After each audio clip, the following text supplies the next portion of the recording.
Do not beat yourself up for not starting earlier. How much better could you have known? It's okay. Imagine saying to an 8-year-old, why aren't you working a job or starting a business or studying harder in school? Why does it matter to them?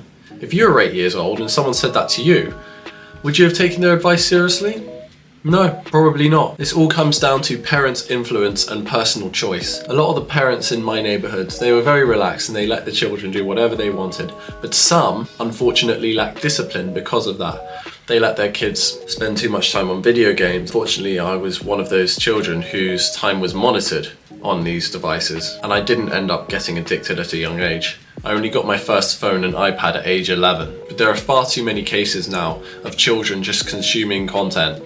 Like, you see the babies in the prams, iPad kids, literally watching them as they're on the bus, as they're going from place to place in every aspect of their daily life. They are stuck on the screen. And what does that mean for Gen Alpha? Well, very poor communication and social skills, lack of drive to conquer the world in a way they see fit, lack of motivation and purpose. It's all quite sad, really. Even in a normal job, when they first start to earn money, they wouldn't have experienced the same buzz our parents would have got when they first got their paycheck. It's different now because that's less rewarding than what our devices offer, what the phone offers. It's so much more rewarding here. There are infinite possibilities on this phone. So why would we care? Especially why would the babies care? When I was 16 years old, I stopped growing taller by very much, no more than 1 centimetre per year. And by that point, my life was very much in my control. I just completed my GCSEs. I was then going on to sixth form, now I'm in university. But by the time GCSEs are finished, you're legally allowed to do whatever you want as long as you stay in education, but you don't necessarily have to complete the A-levels. The same can be said for all GCSEs, but you need to pass 2 in this country. Anyway, by that point, we had the freedom to choose what we wanted. And in a nice, lovely neighbourhood like this, where you're allowed to be whatever you want, do you have the time to choose or think about what you want? You have all the options here. You have 100, 1,000 different options and opportunities for occupation and work. Which do you choose? Of course, that's where the problem arises. You are looking at too much. You can't choose what to do. So how would you know to grind on your passion and purpose from a young age? So I had no idea what my purpose or passion was until I was about 18 years old. I tried all these different things when I was younger. I played over 5 different sports at one point, from football to cricket to rugby to water polo to basketball, and I juggled it all. Now, if a pro athlete, if he trains football and basketball at the same time and he wants to become a pro footballer, if he spends his time doing basketball on the side, well, what else could that time have been used for to get better at? Football, of course. You can't split your energy into multiple areas if you want to be the best at something. Now that applies to pro athletes, but what about your passion? Well, here comes your priority. When I turned 16 years old, that's when I started going out and being really social. I went out into the common, the parks, and met up with all the kinds of teenagers that were there. And I suffered with social difficulties before that. That really trained me to become better. So was my time used unproductively or ineffectively? Absolutely not. I use these skills now to navigate my way through life, to talk to strangers, to be good with crowds of hundreds of people, and I'm okay with that. I learnt it back then, I'll continue to use that lesson now, so I won't beat myself up over that.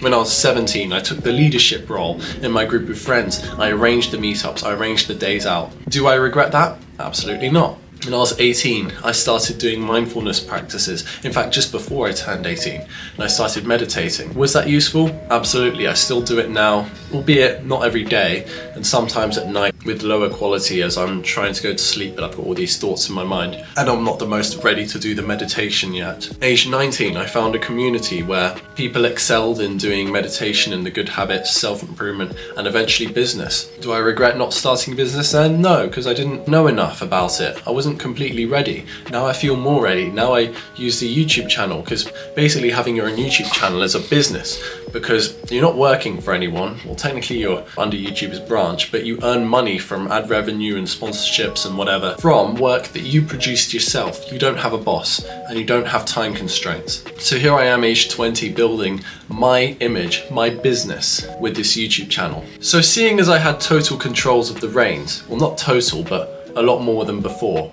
I was 16 years old. Do I regret not starting earlier? Absolutely not.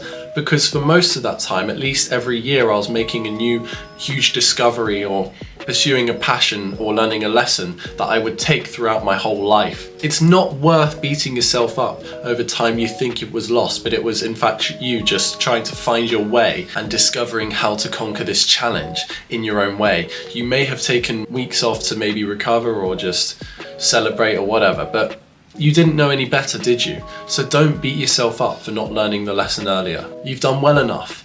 And from now on, all you can do is use your lessons from the past, pledge to work as best and as hard as you can in the present to build the best possible future you can have in your life. It's all in your control now. Remember to take action today. That is the best thing you can do, and don't regret the past. I hope that helps you. I hope that made you realize that you're not wasting as much time as you think, because there's always someone who's struggling with the same thing for a little longer than you, and eventually they'll find your way. Even the hardest drug addicts struggle with this, and they have come out now to help people with their drug problems and warn against them. It is a net good for society. The question is, can you produce your good for society? I hope you figured that out. See you next time.